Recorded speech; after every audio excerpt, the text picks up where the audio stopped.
कार्यक्रम आपण एका अभंगाने सुरू करू.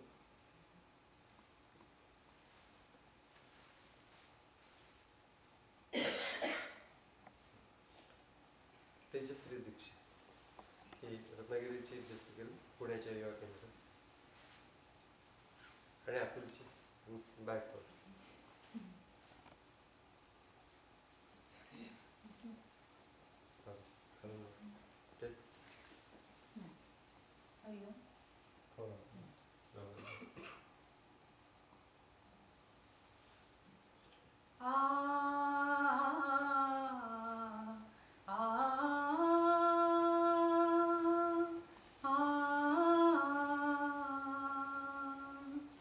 माझे माझा पाशी सापडले धन, माझे माझा पाशी सापडले धन, आनंदले मन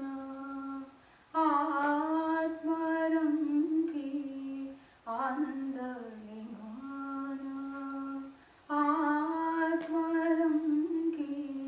माझे माझा पाशी सापडले धन, माझे माझा पाशी सापडले धन, सन्निध ते परी होते दुरावाले, सन्निध ते परी होते दुरावाले, गुरु कृपा भये अंगविले, गुरु कृपा भये अंगविले, अंगविले, अंगविले, माझे माझा पाशी सापडले धन.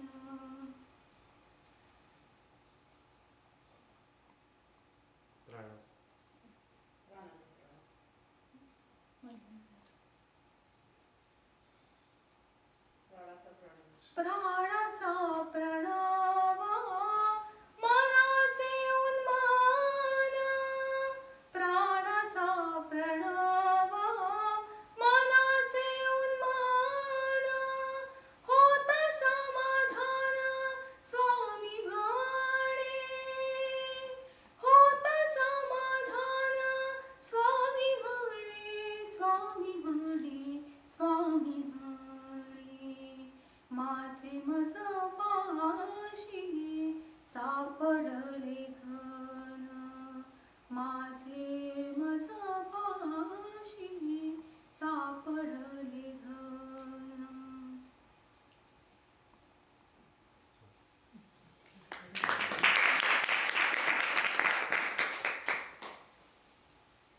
अखंड मंडलाकार व्याप्तं येन चराचरं तत्पदं दर्शितं येन तस्मै श्री गुरवे नमः.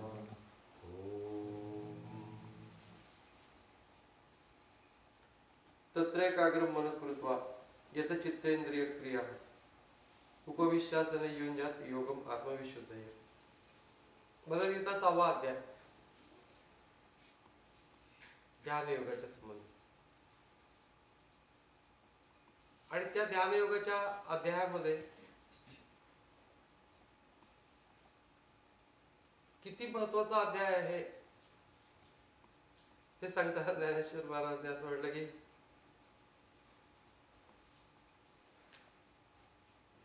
देव आणि दैत्यांनी अमृत मंथन केलं.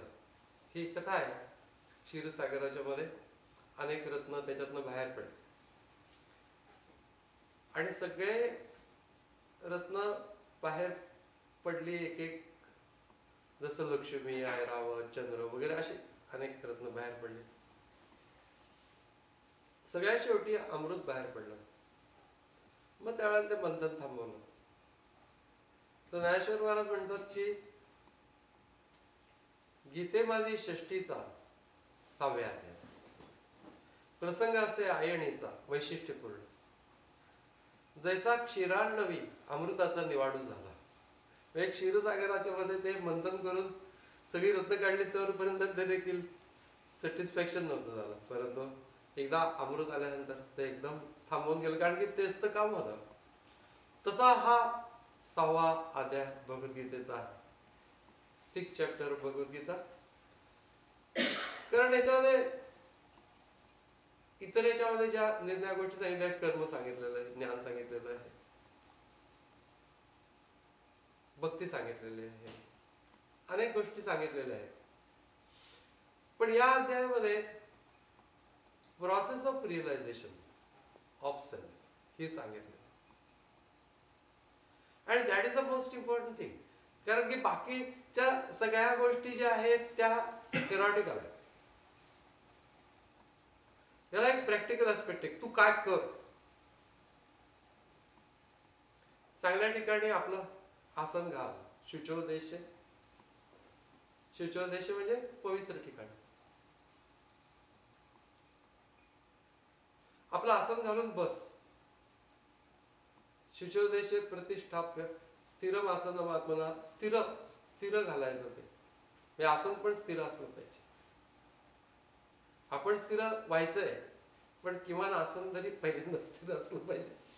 ते जर का आलं असेल तर आपण स्थिर कसं होणार. म्हणून मी याच्यावर बसलो नाही. कारण स्थिरम आसनम आत्मना ही पहिली रिक्वायरमेंट आहे. शुचोदेश म्हणजे पवित्र स्थान. पवित्र स्थान आता कुठं पाहायला जाणार आपण. प्रत्येक ठिकाणी पवित्र स्थान. आपण जिथं साधना करतो ते पवित्र स्थान. बागेत पवित्र स्थान पाहण्यासाठी आणि त्या पवित्र स्थानांच्यासाठी म्हणून आपण गेलो की तिकडं भयंकर गडबड असते. तिथं आपल्याला मुळी ध्यान करता येत नाही. कुठल्याही क्षेत्राच्या ठिकाणी तुम्ही जा. तर तुम्ही असं त्या ठिकाणी गेल्यानंतर काहीतरी होईल असं ज्या कन्सेप्ट आहे तो इतका या सगळ्या संतांनी खोडून काढलेलं आहे की तिकडे जाऊन तुम्हाला परमेश्वर प्राप्ती होत नाही. ती तुमच्या स्वतःच्या जवळच नाही. गंगेला जायचं, यमुनेला जायचं. मनमोही गंगा, मनमोही जमुना, मनमोही स्नान करे कबीर. म्हणजे मनातल्या मनात स्नान करतं त्याचा अर्थ तीर्थाचं स्नान. रोज ते तसं करतं असं. मनमोही आसन, मनमोही कडासन, मनमोही ध्यान करे.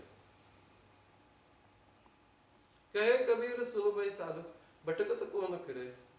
सगळीकडे गावभर फिरत राहायचं आणि त्याच्या जर चर्चा अध्यात्माची डिस्कशन्स.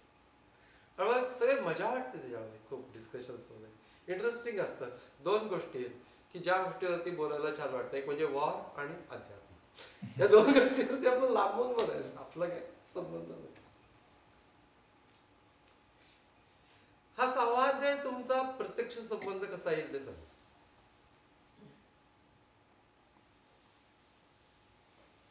त्यामुळे ते थोडक्यात म्हणजे ज्ञानाची व्याख्या समर्थ रामदासांनी केलेली आहे.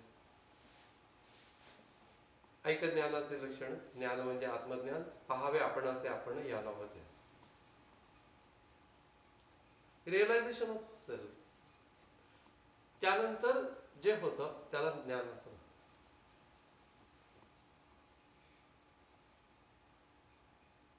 तर प्रत्येक वेळेला आम्ही कुठल्याही प्रकारची उपासना करत असतो त्यावेळेला प्रत्येक गोष्ट आम्ही ऑब्जेक्टिव्हली करत असतो.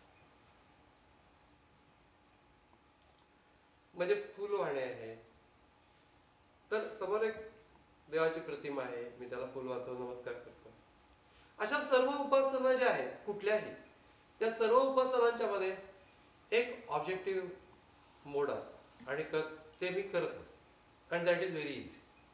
मग ते मला कम्फर्टेबल पण असतं कारण की तसंच ऑल द टाइम मला करायची सवय लागलेली असते.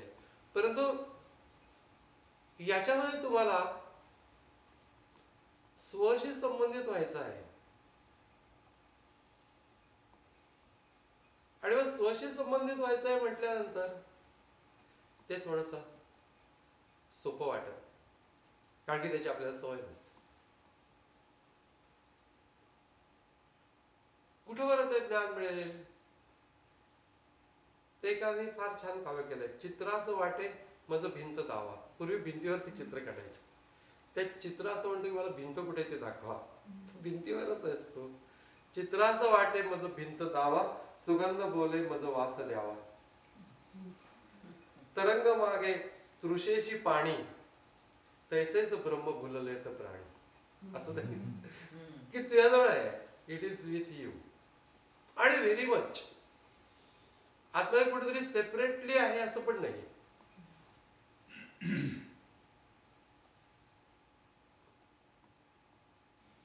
देर is no pathway to knowledge असं कृष्णमूर्ती ते म्हटलं. कारण का तर जो ज्ञान मिळवण्याचा प्रयत्न करतो त्याच्याच ठिकाणी ते ज्ञान आहे. त्यामुळे त्याला सेपरेटली ते अक्वायर करायचं नाहीये. पण असं असलं तरी त्याला एक प्रोसेस राहते. म्हणून 6वा अध्याय सांगितलं. आणि बाकी सगळं माणूस करायला कम्फर्टेबल असतो. कारण की ऐकायचं असेल, श्रवण करायचं असेल, कीर्तन करायचं असेल, प्रबोधन करायचं असेल, पूजा करायची असेल, हे सगळं करताना त्याला स्वशी चित्त जोडणे हा काय प्रकार नसतो. आणि त्यामुळे तो असं छान करत असतो. नाचायचं वगैरे या सगळ्या गोष्टी पण आनंदात होतात. म्हणजे त्या गोष्टी छानच आहेत, त्याच्यात काही प्रश्न नाही. परंतु जेव्हा मला अटेन्शन फोकसिंग ऑन सेल्फ करायचं तेव्हा मला सगळे प्रॉब्लेम्स आठवतात. कारण की 2-3 गोष्टी आहेत की ज्या वेळेला मी ते ऐकतो योग्यांची स्थिती, त्यावेळेला आमचं एक इमॅजिनेशन निर्माण होतं. आणि त्या इमॅजिनेशन प्रमाणे आम्ही डोळे मिटले की तसं काहीच होत नाही. ही पहिली गोष्ट. ते इमॅजिनेशन ज्यावेळेला निर्माण होतं त्यावेळे पहिल्यांदा थेरॉटिकली मी नक्की काय करणार आहे त्या ठिकाणी हे पण मला समजलं पाहिजे. काही करावं असं वाटत नाही काही दिवसांनंतर. एकदा ऐकल्यानंतर त्याची जर कंटिन्युटी नाही राहिली तर थोड्या दिवसामध्ये याची आवश्यकता नाही. कारण की स्टोअरमध्ये गेल्यानंतर अमुक एक गोष्ट पाहिजे म्हटल्यानंतर आत्मज्ञान झालंय का असं कोणी विचारत नाही. आदिवासी सीकर असं कोणी विचारत नाही. त्यामुळे व्यवहारात तुझं काही नडत नाही त्याच्यापासून काही पण. आणि जन्मावर नाही नडत. काही प्रश्न नसतो. तेव्हा त्याची काही प्रायोरिटी निर्माण होत नाही. जनरलच काही केलं का काही करावं असं.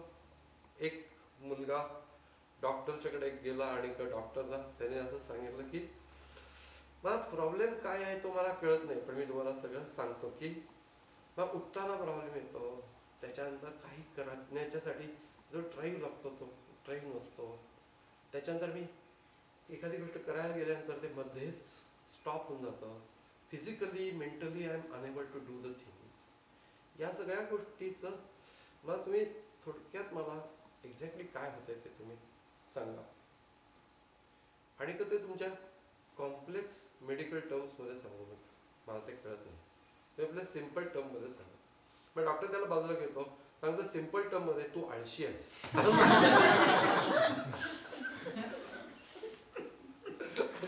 असं सांगितल्यानंतर डॉक्टर मग तो म्हणतो की ठीक आहे ते मला कळलं, पण आता माझ्या पेरेंट्सना सांगण्यासाठी मेडिकल टर्म्स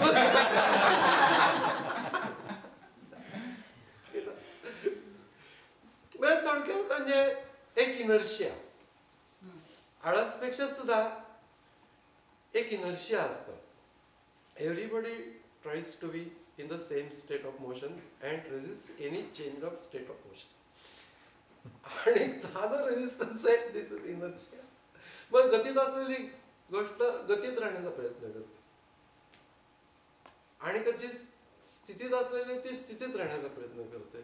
त्यामुळे ते चेंज करावंच होती स्टेट ऑफ. स्थितीत असलेली म्हणजे झिरो स्टेट ऑफ मोशन, त्याच्यामध्ये ते बरं वाटतं त्याला. गतीत असलेला थांबावंसं वाटत नाही. अशा रीतीने जो गतीचा इनर्शिया असतो तशाच प्रकारे आमच्या एक जीवनाची गती असते आणि त्या गतीचा पण एक इनर्शिया असतो. आणि आपल्याला वाटतं की हे थांबवता येणारच आहे. या सगळ्या गोष्टी अशा झाल्याच पाहिजेत. तर आम्हाला या सगळ्या गोष्टीतनं वेळ कसा मिळेल? It is not possible. Tukaram महाराजांनी फार छान अभंग लिहिलेला. ओले मूळ भेदी खडकाचे अंग, अभ्यासाची सांग कार्यसिद्धी. ओलं मूळ असतं ना म्हणजे लाईव्ह रूट, मग ते काही झालं तरी पुश करतं, कन्सिस्टन्सी असते त्याची, लाईव्हलीनेस असतो. अशा प्रकाराने अभ्यास झाला पाहिजे. ओले मूळ भेदी खडकाचे अंग, अभ्यासाचे सांग कार्यसिद्धी. तैसे नव्हे काही, नाही अवघड नाही कैवाड तोचीवरी. तितकं पण अवघड नाहीये. जोपर्यंत मला आतून असं करावं असं वाटत नाही तोच अवघड आहे. दोरे चिरा कापे पडता काचणी, अभ्यासी सेवनी विष पडे. म्हणजे दोरा जर का नीट काचणीवरती पडला तर तो चिरा मोठा तो पण कापू शकतो, किंवा अभ्यासाने विष पण माणसाला नाही. तुका म्हणे कैसा एकाएकी ठाव, जठरी बाळा वाव बैसावया. म्हणजे पोटामध्ये आईच्या मूल ज्या वेळेला 9 महिन्याचं येतं, 9 महिन्याचं होतं, त्यावेळेला केवढा तरी स्पेस ऑक्युपाय त्याने केलेली असते पोटातली. पण सुरुवातीला जर का म्हटलं की 9 महिन्याच्या मुलाला पोटात स्पेस आहे का, आई म्हणून मी मरेनच एवढं मूल माझ्या पोटात घातलं तर. परंतु अगदी छोट्या सेल पासून ते हळूहळू विकसित होऊन शेवटी एवढं मोठं मूल पोटामध्ये बसू शकतं कम्फर्टेबली. अशा रीतीने तुमचा अभ्यास वाढवला पाहिजे असं तुकारामाने म्हणायचं. ग्रेट, मला खूप आवडली की उपमा, की तुमच्या जीवनक्रमामध्ये ते कसं बसवता येईल हा आपला प्रत्येकाचा वैयक्तिक भाग आहे. ही गोष्ट काही सगळ्या गोष्टी शास्त्र सांगू शकत नाही. शास्त्र एवढं सांगू शकतं की तुम्हाला शांत बसता आलं पाहिजे, शांत वेळ स्वतःच काढला पाहिजे, आणि मग त्यानंतर काय करायचं हे शास्त्र. त्यातला एक भाग त्या शास्त्राने सांगितलेला की बसायचं, पहिल्यांदा शांत बसणे. त्याच्यासाठी जर का मला कम्फर्टेबल आसन असेल तर जास्त चांगलं बसता येतं. पण मला जर का आसनाचं काही अडचण असेल तर ते सॉल्व्ह करून घेतली पाहिजे. कारण की कुठल्याही परिस्थितीत आम्हाला न हलता बसता येऊ शकतं. मग तुम्ही वरती बसा, जसं की आता मी बसलेलो आहे. सोफ्यावरती बसू शकता, खुर्चीवर बसू शकता, पण शांत बसलं पाहिजे. शरीराने पहिल्यांदा शांत असलं, त्याच्यानंतर शरीर पण ओके असेल. जड असता का ते बरचसं शरीराचा भाग पोटाशी संबंधित असतो. ते आपणच ते जड करतो किंवा 4-5 पुरणपोळ्या आग्रहाचे वगैरे धरून खाल्ल्यानंतर मग कसलं काय गोड द्यायला लागतं. That is not desire. तर शांत, पण कुठले पदार्थ मला जडपणा आणतात हे माझं मला कळतं किती क्वांटिटी खाल्ल्यानंतर. म्हणून भगवद्गीता प्रमाण देत नाही. युक्ताहार विहारस्य युक्तचेष्टस्य कर्मसु युक्त स्वप्नावबोधस्य योगो भवति दुःखः. याच अध्यायामध्ये ही गोष्ट सांगितली की आवश्यक तेवढं योग्य प्रमाणामध्ये खाल्लं पाहिजे. त्याच्यानंतर प्रत्येक इंद्रियाचा आहार आहे. डोळ्यांचा आहार पाहणं आहे, कानांचा आहार ऐकणं आहे. मग त्या सगळ्या गोष्टींना वेगळ्या वेगळ्या व्रत वगैरे जे असतात ना, त्याच्यामध्ये हे शिकवायचा प्रयत्न केलेला असतो की कंट्रोल कंट्रोल कंट्रोल. गोंदवलेकर महाराजांना कोणीतरी एकदा चातुर्मासात काय करू म्हणून व्रत विचारलं, तर त्या सांगितलं की 2 गोष्टी. स्वतःची स्तुती होईल असं बोलायचं नाही. त्याच्यानंतर दुसरी गोष्ट म्हणजे दुसऱ्याची निंदा होईल असं बोलायचं नाही. यामुळे म्हणलं की 80% बोलणं कमी होईल. आणि ते जे आहे ते तुम्ही याच्यासाठी म्हणून नावासाठी म्हणून, आणि या व्रताचं उद्यापन करायचं नाही.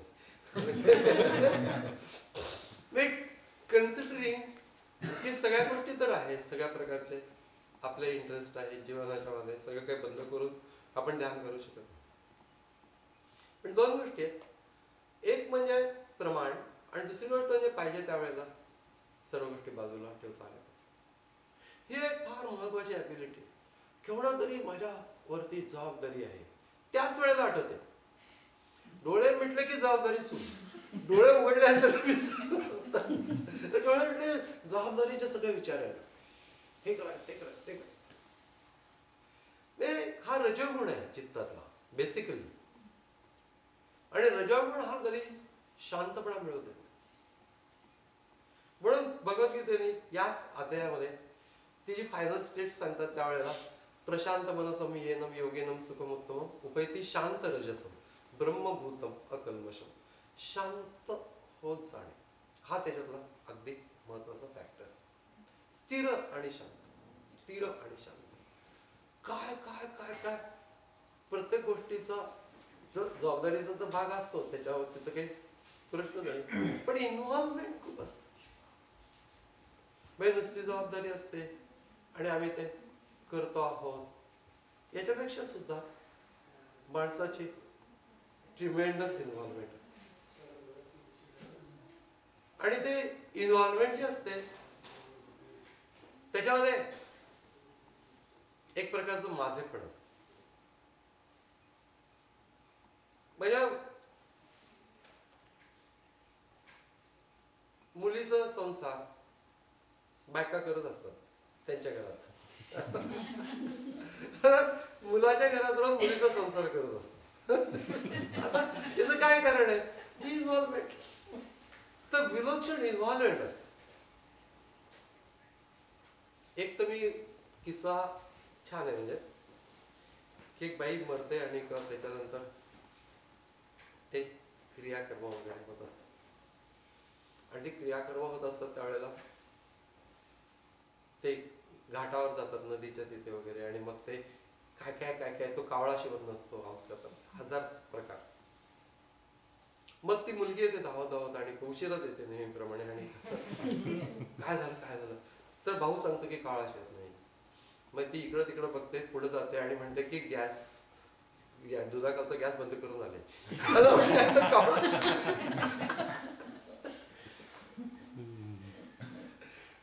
इन्व्हॉल्वमेंट आपलं लाईफ, दुसऱ्यांचं लाईफ, सगळ्या गोष्टींच्या मध्ये थोडंफार असते. असं काही नाही की काहीच इन्व्हॉल्वमेंट नसेल तर संसार कशाला करायचा. त्यामुळे इन्व्हॉल्वमेंट असते, त्याच्यामध्ये मजा पण असते थोडीशी. पण या सगळ्या गोष्टींना थोडा वेळ बाजूला ठेवता आलं पाहिजे. हा त्याचा जो थिअरॉटिकल आस्पेक्ट आहे त्याच्यापेक्षा प्रॅक्टिकल आस्पेक्ट सगळ्या सांगितलं की त्याचं इम्पॉर्टन्स सांगितलंच आहे. कुठल्याही परिस्थितीमध्ये इम्पॉर्टन्स काय आहे ते सांगितलं. पण त्या इम्पॉर्टन्सच्या बरोबर तुम्हाला वेळ मिळाला पाहिजे, शांत बसायचंय वगैरे, म्हणजे आता सूत्ररूपाने आहे. तो सगळा अध्याय नीट समजला तरी करता करता ज्या वेळेला आम्ही समजून घेऊ त्यावेळेला तो जास्ती नीट समजतो. आणि करता करता याच्यामधला एक भाग आहे की त्याला एक शास्त्र आहेच आहे, आणि ते जे शास्त्र आहे योगशास्त्र. Practical aspect of philosophy is yoga. आणि त्यामुळे मला ते थिअरॉटिकली पण कळलेलं असलं पाहिजे, आणि त्या प्रॅक्टिकलची थेअरी पण माहिती पाहिजे. प्रॅक्टिकल करायचं, त्या प्रॅक्टिकलची पण एक थेअरी असते आणि ती तुम्हाला माहिती असण्याची आवश्यकता आहे. आणि प्रॅक्टिकलची थेअरी मान्य करून चालायला लागतं, आणि ते प्रॅक्टिकलची थेअरी मान्य करून चालणं म्हणजे विदाउट ऍक्च्युअली काहीच मी मान्य करत नाही असं नाही चालत. मला प्रॅक्टिकलची एक थेअरी मान्य करायला लागते, मग मी प्रॅक्टिकल करू शकतो. ते हे प्रॅक्टिकलची थेअरी मान्य करणे याला श्रद्धा असं. श्रद्धावान लभते ज्ञानम. पण त्याला पुढे तत्पर हा म्हणजे तुम्हाला सांगितलंय ते तत्परतेने करणे. संयतेंद्रिय हा, या दोन गोष्टी कंडिशन सांगितले की कंट्रोल युअर सेल्फ. कशासाठी? तर या प्रोसेसला तुम्ही योग्य असलं पाहिजे, एवढंच. बाकी मग मी पवित्र नाहीये, मी पापी आहे, अमका आहे, तमका, असे काही काही माणसाच्या मनामध्ये कॉम्प्लिकेशन्स असू शकतात की मी याला योग्यच नाहीये वगैरे, असं काही नसतं. एकतर त्याला सबब असू शकते ती की मी याला योग्य नाही. मी त्या रीडर डायजेस्ट याच्यामध्ये एक मुलगा असा पडलेला आहे चित्र, आणि समोर टीव्ही आहे, आणि असा तो अगदी लहान मुलगा म्हणजे. आणि तो आपल्या mom I have found I am allergic. तर you are allergetic to what ती विचारते. To homework.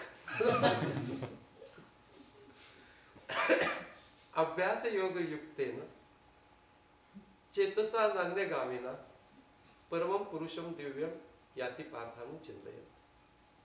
हा 8व्या अध्यायातला श्लोक आहे. पण हीच गोष्ट या 6व्या अध्यायापासून सांगतात की तुम्ही शांत बसा, एकाग्र चित्त करा. ज्ञानाची प्रोसेस सांगा sir. It is process of realisation of self. ज्ञानाची प्रोसेस म्हटल्यानंतर आपल्याला एकदम ते थिरॉटिकल नॉलेजचे पॅसेजेस आठवण्याची शक्यता असते. मग ते पाठ करायचं का? अभ्यास म्हणजे योगसूत्रामध्ये त्याच्याबद्दल सूत्र आहे. त्या स्थितीवरती येण्याचा प्रयत्न म्हणजे अभ्यास. तत्र स्थितो यज्ञोभ्यास. कुठल्या स्थितीवरती? चित्त चैतन्याशी जोडलेलं आहे ही स्थिती. हो, हे पण आपल्याला ऐकायला बरं वाटतं. पण व्हॉट इज चित्त चैतन्याशी जोडतं म्हणजे काय होतं एक्झॅक्टली हे पण आम्हाला समजूनच घ्यायला पाहिजे. नाहीतर मग त्याचं एक आमचं एक इमॅजिनेशन असतं की चित्त चैतन्याशी जोडणे. मग चैतन्य नावाची गोष्ट मी इमॅजिन करतो. कुठली तरी गोष्ट इमॅजिन करून त्याची चित्त जोडून राहत नाही. करायला काहीच हरकत नसते, पण ते तिथे राहत नाही. आता डेफिनेट फोकल पॉइंट पाहिजे असतो. आणि डेफिनेट फोकल पॉइंट कुठला असेल तर सेल्फ सोडून दुसरा कुठलाही स्टेबल डेफिनेट फोकल पॉइंट नाही. कारण प्रत्येकाला सेल्फ हा हेच आहे. त्यामुळे सेल्फवरती अटेन्शन फोकसिंग करणे is the process of meditation, first part. आणि तसं करण्यासाठी म्हणून मग ते आत्मज्ञान आत्मज्ञान आत्मज्ञान असं स्वतःला ज्ञान असं खूप लिटरेचर आहे. खूप लिटरेचर त्याच्याबद्दल. स्वतःला पाहायला पाहिजे, स्वतःला ज्ञान. पण म्हणजे करायचं काय हा आमचा प्रश्न आहे. म्हणजे नुसतं हे सुद्धा पुन्हा अगदी सांगितलं तरी ते थिअरॉटिकलच भाग राहतो. आणि ती जी गोष्ट आहे मग त्याच्यावरती काही इन्सिडन्सेस पण आहेत की गोंदवलेकर महाराजांना एकदा एकाने असं विचारलं होतं की आत्मज्ञान म्हणजे काय. तर त्याच्यावरती त्यांनी असं म्हटलं की आपल्याला जो मी आहे असं जे वाटतं ते सगळं गेल्यानंतर जे राहतं ते आत्मज्ञान. हे अगदी बरोबर आहे की दॅट इज परफेक्ट. पण मग याला प्रोसेस काय आहे का? म्हणजे दिस इज अगेन अंडरस्टँडिंग. आणि ते बाबा बेलसरे त्या ठिकाणी होते त्यावेळेला त्यांनी असं म्हटलं की मनोबुद्धी अहंकार चित्तानी नाहम न च क्षोत्र जिव्हे न च घ्राण नेत्रे. हे जे सगळं आत्मषटक म्हणतात त्याला. त्याचं फायनल अहम निर्विकल्पो निराकार रूपो विभुर व्याप सर्वत्र सर्वेंद्रियाण न चा संगतम नैव मुक्तिर्न मेयः चिदानंद रूप शिवोहम शिवोहम. हे चिदानंद रूप शिवोहम शिवोहम हे शंकराचार्यांचं स्तोत्र आहे. हे याच्यासाठी आहे की आपण कुठल्या तरी गोष्टीशी चित्त अटॅच झालेलं असतं आणि त्याच्यापासून वेगळं करून स्ववरती न्यायचं आहे. आणि मग त्यावेळेला काय अनुभव होतो तर त्यांनी सांगितलं. पण तरी देखील या शब्दांनी माझं मुळी सुद्धा समाधान होत नाही. मी चिदानंद रूप शिवोहम शिवोहम आहे असं मी म्हणण्याने मला ती स्थिती प्राप्त नाही. नाही मग एका ठिकाणी अंबुराव महाराज हे गेलेले होते आणि त्या ठिकाणी 2 भाग होते, बायका आणि पुरुष. आणि त्या मठामध्ये चिदानंद रूप या म्हणायचं आणि शिवोहम शिवोहम म्हणायचं अशा रीतीने जप चालला होता. ते महाराज त्यांच्याकडे गेले आणि तो जो मठाधिपती होता त्याला त्याने विचारलं की असं म्हणण्याने चिदानंद रूप मी आहे किंवा शिवोहम आहे याचा अनुभव येतो का? असं म्हटल्यानंतर तो म्हणला की तुम्ही जाच येत ना म्हणून. म्हणजे तरी दादा तुमची बसची वेळ झाली तुम्ही जा. म्हणजे त्यांनी घालूनच दिलं थोडक्यात. म्हणजे कारण की त्याला हे डेफिनेटली माहिती होतं. कारण की त्याला अनुभव नाही एवढं तर नक्की आपल्याला अनुभव नाहीये हे पण माणसाला नक्की कळतं. तर त्यामुळे ह्या गोष्टींचं ते होत नाहीये. पण आता एवढा मोठा मॉब मी इतकं नादी लावलेला आहे आणि त्याला कसं सांगायचं की यांनी होत नाही. त्याच्यासाठी म्हणून असं डेफिनेटली काय आहे हे बघायला पाहिजे. कारण की हे सुद्धा पुन्हा शब्द झाले. मी शिवोहम आहे, मी तत्व आहे, मी आत्म वस्तू आहे, अमकं तमकं काही उपयोग नाही. मी आत्मा आहे, पण काय म्हणजे काय आहे, म्हणजे काय मला माहित नाही, पण मी आत्मा आहे. कारण की मी ते ऐकलेलं आहे, मी तो शब्द ऐकलेला आहे आणि तेच फायनल आहे हे पण मी ऐकलेलं आहे. ऐक शिष्य येते ते वर्मस वये तुझे आहेस ब्रह्म. मग माझं पाठ असतं ते, आपण ब्रह्मच आहोत वगैरे, म्हणजे काय आहे डेफिनेटली काय माहिती नाही. म्हणजे या सगळ्या शब्दांच्या पासून वेगळं होऊन आम्ही एक्झॅक्टली तो अनुभव घेण्यासाठी काय करायला पाहिजे हे या 6व्या अध्यायात सांगितलं. That is most important. आणि एकदा ती गोष्ट अशी पक्की करून टाकली पाहिजे की मन इकडं तिकडं जातच का, म्हणजे अनुभव घ्यायचा जर का असेल तर, थेरॉटिकल नॉलेज घ्यायचं असेल तर ते किती श्लोकार्धेन प्रवक्ष्यामि यदुक्तम ग्रंथ कोटिभी. अर्ध्या श्लोकात जे कोटी कोटी ग्रंथात सांगितलंय ते मी तुला अर्ध्या श्लोकात सांगतो. ब्रह्मसत्यम जगन मिथ्या जीवो ब्रह्मैव नापरः. बास, ब्रह्मसत्य आहे, जगत मिथ्या आहे आणि जीव ब्रह्मरूपच आहे, हेच तत्वज्ञान आहे. पण काही उपयोग नाही याचा, कारण की ह्याचा मला अनुभव नाही अजिबात. मी हे तत्वज्ञान म्हणून म्हटलं आणि सगळ्यात श्रेष्ठ तत्वज्ञान आहे, अमका आहे तमका आहे, काय करणार मी, मला थोडा सुद्धा त्याचा अनुभव नाही आहे. तर मी हे सगळं थेरॉटिकल नॉलेज ते पोचत बसलेलं आहे आणि त्याच्यानंतर मला त्यातनं मार्ग काढायचा आहे. मार्ग काढण्यासाठी काय करावं हे भगवद्गीता या ठिकाणी सांगते की तुम्ही एका आसनावरती बसा, शांत बसा, मस्तकामध्ये लक्ष केंद्रित करा डायरेक्ट. आणि ती गोष्ट भगवद्गीतेने अगदी फायनल म्हणून सांगितलेली. भ्रुवर मध्ये प्राण मावेश सम्यक 8व्या अध्यायामध्ये म्हटलेलं. स्पर्शान कृत्वा जिथून योग विषय सुरू झाला, स्पर्शान कृत्वा बहिर्बाह्यान चक्षुषेवांतरे भ्रूमध्याच्या मध्ये प्राणापान समकृत्वा नासाभ्यंतरचारिणो, असं 5व्या अध्यायापासून योग विषय सुरू झाला. 6व्या अध्यायात त्याचा विकास. त्यातही असं म्हटलेलं की भ्रूमध्याच्या पाशी, कारण की याच ठिकाणी this part is actually the seat of consciousness. म्हणजे तिथे ज्या काही अनुभूती येतात ते या भागामध्ये, ज्या लोकांना हा भाग नाही त्यांचा प्रॉब्लेम आहे, परंतु आपल्याला प्रॉब्लेम नाहीये. आणि डेफिनेटली हे समजलं पाहिजे की शरीराच्या दुसऱ्या कोणत्याही भागामध्ये सेपरेटली कॉन्शियसनेस नाहीये. अंडरस्टँडिंगची जी पॉवर आहे, ती जी अंडरस्टँडिंगची पॉवर, ज्ञानशक्ती जिला म्हटलं जातं, सगळ्याच शरीरामध्ये वेगळ्या वेगळ्या प्रकाराने असली तरी देखील मला जे अंडरस्टँडिंग होतं ते याच डोक्याच्या भागामध्ये होतं. म्हणून भ्रूमध्याच्या पाशी आणि टाळूच्या पाशी या 2 स्थानांच्या पाशी लक्ष केंद्रित करण्याची योगशास्त्रामध्ये असलेली पद्धत. पहिल्यांदा इथं केंद्रित करण्याचं कारण हे आहे की डोळे मिटले तरी आपल्याला काहीतरी पाहण्याची टेंडन्सी असते आणि पाहण्याची टेंडन्सी सॅटिस्फाय इथं कॉन्सन्ट्रेशन केलं तर ऑटोमॅटिकली होते. म्हणजे जरी काही काळानंतर आपल्याला लक्षात आलं की आपल्याला काही पाहायचं नाहीये या स्टेजमध्ये, तर या पाहता पाहणे जात आहे मना संत अनंत शोधून पाहे, पाहण्याची प्रवृत्ती निघून होते. ज्यावेळेला तुम्ही कसं होतं हे तेच आपण बघणार की पाहण्याची प्रवृत्ती कशी निघून जाते. तर ते ज्यावेळेला तुम्ही लक्ष या ठिकाणी केंद्रित करता, शांत बसता, त्याच्यानंतर एक गोष्ट ठेवली पाहिजे की मी स्ववरती लक्ष केंद्रित करणार, बस, बाकी काही नाही करत. कारण हे शेवटी आत्मज्ञान आहे, नॉलेज ऑफ सेल्फ आहे. आणि असं जर का असेल तर मी स्व या गोष्टीवरती लक्ष केंद्रित. मग स्ववरती म्हणजे तरी नक्की कुठे केंद्रित करायचं? आतमध्ये काय असं आपलं पिक्चर थोडं दिसतंय की आतमध्ये, आणि काही लोकांचे असे पण समज असतात की आतमध्ये असा एक छान आपला किती छान ठरलेला थोडा, तर त्याच्यामध्ये आतमध्ये एक असं आपलं चित्र दिसेल वगैरे, असं काही दिसत नाही. Sense of being of self, बास, संवित, स्वसंवित. स्वसंवेदनी जाणता येतं म्हणून स्वसंवेद्य असं ज्ञानेश्वर महाराजांनी पहिल्या उभीमध्ये ज्ञानेश्वरीच्या ओम नमो जे अध्याय वेद प्रतिपाद्या जय जय स्वसंवेद्या आत्मरूपा. म्हणजे या संवेद म्हणजे consciousness of self, being in the consciousness of self. हे कोण करतं? तर अटेन्शन फोकसिंग असं आपण करत असतो.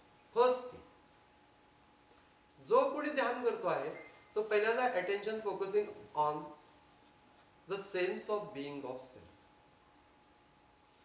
हा जर का आम्ही स्वतःलाच नीट समजून सांगितला विषय, आणि ही गोष्ट आमच्या बुद्धीला पटली पाहिजे.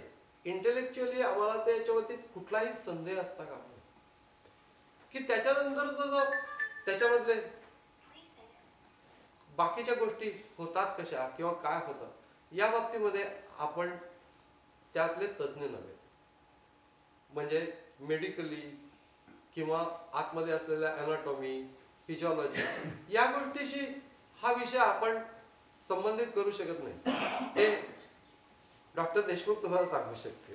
परंतु या गोष्टी आम्ही प्रोसेस म्हणून काय करतो आहोत की आम्हाला sense of being of self आहे, प्रत्येक वेळेला तो आहे.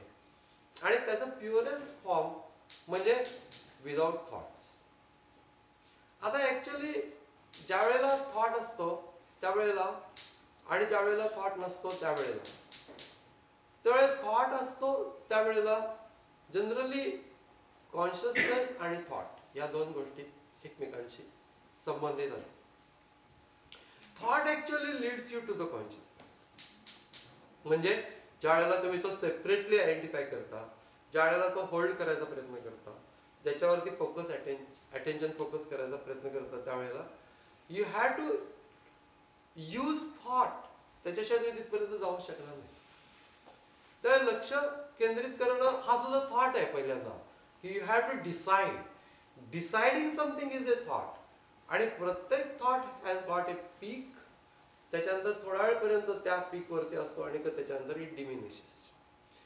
त्यानुसार आपला निश्चय सुद्धा असा जातो. त्याचं कारण हे आहे कारण की निश्चय इज ऑल्सो ए थॉट. पण व्हॉट एव्हर की तो थॉट मला उपयोगात आणून हळूहळू असं डिसाइड करायला लागतं की मी अटेन्शन सेल्फ वरती फोकस करणार आहे. स्व मी असं म्हटल्यानंतर माझ्या मनामध्ये मोमेंटरीली का होईना थोड्या वेळापर्यंत sense of being of self येतो. मी याचा आणि तीच गोष्ट शांत राहिलो शांत राहिलो शांत राहिलो तर तीच गोष्ट हळूहळू समजायला लागते. जास्तीत जास्त वेळ तो सेन्स राहतो. तो जो सेन्स आहे तो जास्तीत जास्त वेळ राहणं ही जी प्रक्रिया आहे याच्यासाठी तुम्ही गडबड करता का? केव्हा एकदाच मी त्याच्यावरती जातो असं म्हणता का मला? अगदी शांतपणाने त्याचा वेध घेणे अशी त्या गोष्टीची प्रक्रिया आहे. मग त्याला तुम्हाला मंत्राचा उपयोग करून घेता येतो एका टप्प्यापर्यंत. तो जो मंत्र आहे कुठलाही मंत्र म्हणा, सोम म्हणा, ओम म्हणा, श्रीराम म्हणा, कोणताही मंत्र, कारण की अंतःकरणाला शब्दाशिवाय राहण्याची सवय नसते. त्यामुळे शब्दाशिवाय राहिलं तर ते अनइझी होतं आणि मग ते काहीतरी शब्द निर्माण करतं की जे रिलेटेड नसतात आणि मग त्या रिलेटेड नसलेल्या शब्दाचा काहीतरी अर्थ असतो आणि तो डिस्ट्रॅक्टिंग थॉट असू शकतो.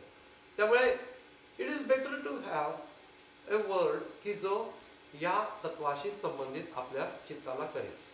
आणि तो जो शब्द आहे तो शब्द ओम हा अगदी प्युअरेस्ट.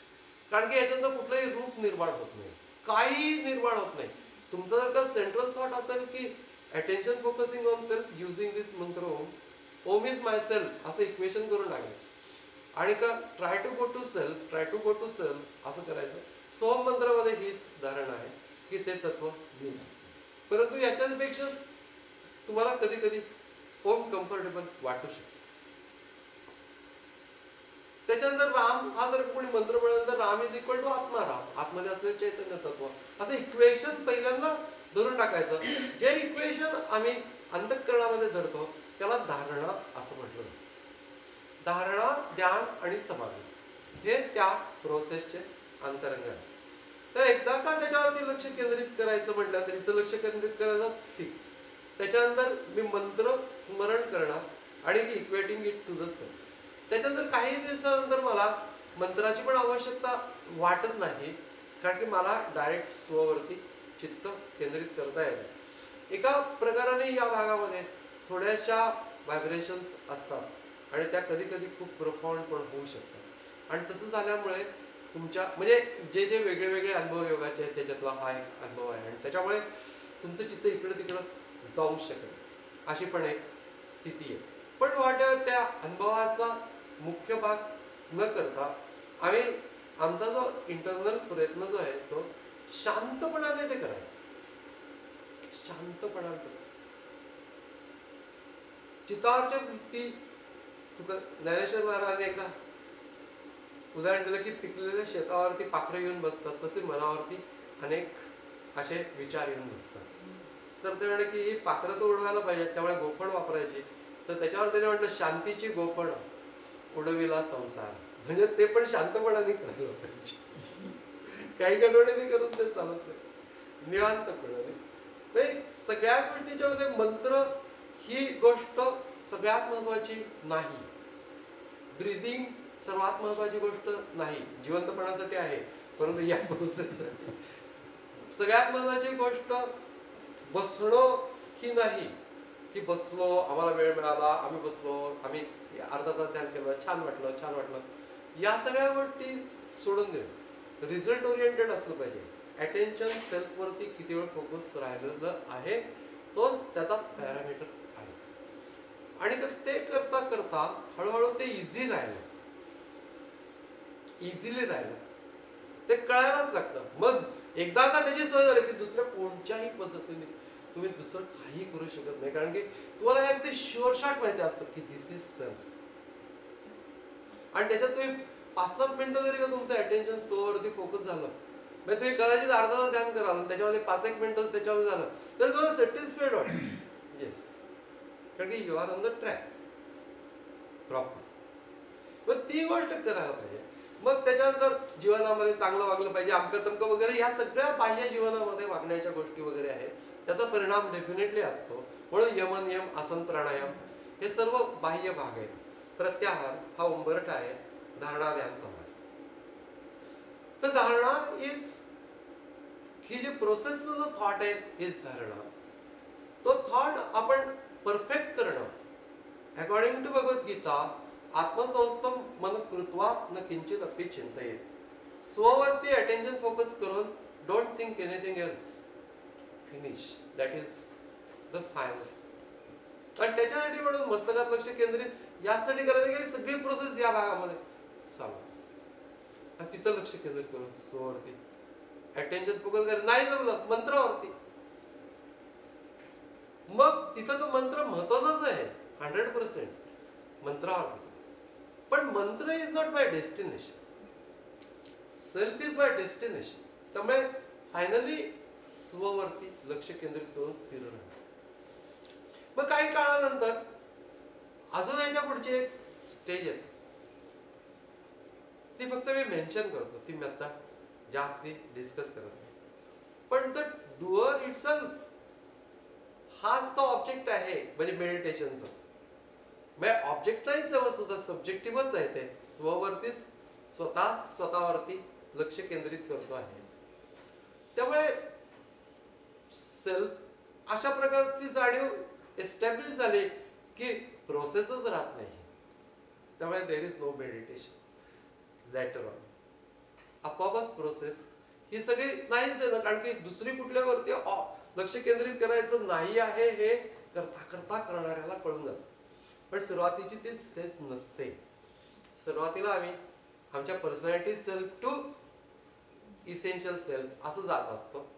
त्यामुळे आम्ही करत असतो. नाहीतर आत्म्याला ध्यान करण्याची काय गरज. आत्मा हा ध्यान करण्याची आवश्यकताच नाही, तत्वस्वरूप आहे. तेच तत्व चित्ताला समजून होण्यासाठी म्हणून चित्त चैतन्याशी संबंधित करणं म्हणजे दिस इज द प्रोसेस. लक्ष केंद्रित त्याच्यावर शांतपणाने करायचं. मग समजा का मला हे सगळं नाही जमलं, 5 मिनिटं बस, लक्ष त्याच्यावरती स्ववरती केंद्रित करायचं असतं म्हणून बस, निवांत बस. काही गडबड करू नको, गोंधळ करू नको, काही घाई करू नको, काही बडबड करू नको, निवांत सावकाशपणे ते नॅचरलीच त्याच्यावरती नॅचरलीच येईल. जर का तू काही करतो पण असं कुठलं व्हायला, चित्त खूप गडबड करत राहतं. त्यामुळे हळूहळू त्याला सवय लागते. म्हणून रिदम इज इम्पॉर्टंट. माहिती आहे, लहान मुलाला थोपटून झोपवतात ना, ठॅ ठॅ ठॅ ठॅ, ते झोपतात थोड्या वेळामध्ये. याचं कारण की त्याला एक रिदम. तशा प्रकाराने मंत्राचा रिदम माणसाला लागतो. त्याला रिदम काय तर breathing is natural rhythm of the body. त्यामुळे मंत्र श्वासावरती संबंधित करतात. पण हे सगळे प्रकार तुम्ही अगोदरच्याच फेजमध्ये करू शकता. नंतरच्या फेजमध्ये याच्याशी काही संबंधित तुम्ही राहू शकत नाही. ब्रिदिंग म्हणा, मंत्र म्हणा, काही नाही. Directly attention focus on the self. मग तिथंच राहायचं त्या स्थितीमध्ये. पण ही गोष्ट करताना अनेक टप्प्यामधनं माणूस जातो. त्याचं अंडरस्टँडिंग जरी त्याला एकदा कळलं तरी ते एकदम मॅच्युअर व्हायला लागतं. हो हे असंच आहे. आणि ते त्याने प्रॅक्टिकली करता करता मॅच्युअर होतं. आणि दॅट्स वाय ही गोष्ट theoretical aspect plus practical aspect repeatedly करत राहायला पाहिजे. क्वेश्चन करायला पाहिजे की हे असं का आहे आणि हे अमुक का आहे. पण हे जे काही मी आता जे सांगितलं ते या ध्यानयोगाचं प्युअर सायन्स. त्याच्यापेक्षा कितीतरी व्हर्जन्स आहेत. वेगळ्या वेगळे प्रकाराने माणूस तिथे येऊ शकतो. That is all right. पण शेवटी काय की आम्ही एक्झॅक्टली कुठं जाणार आहोत हे कळलं पाहिजे. त्यामुळे this is how we should do the things. ज्या कोणाला शांत खाली बसायचं त्यांनी खाली बसावं, वरती बसायचं त्यांनी वरती बसावं, पाय खाली मोकळा सोडून बसावा आणि त्यानंतर सरळ शक्यतो बसावं. इथं लक्ष ठेवून थोडा वेळ बसावं. हरिओम.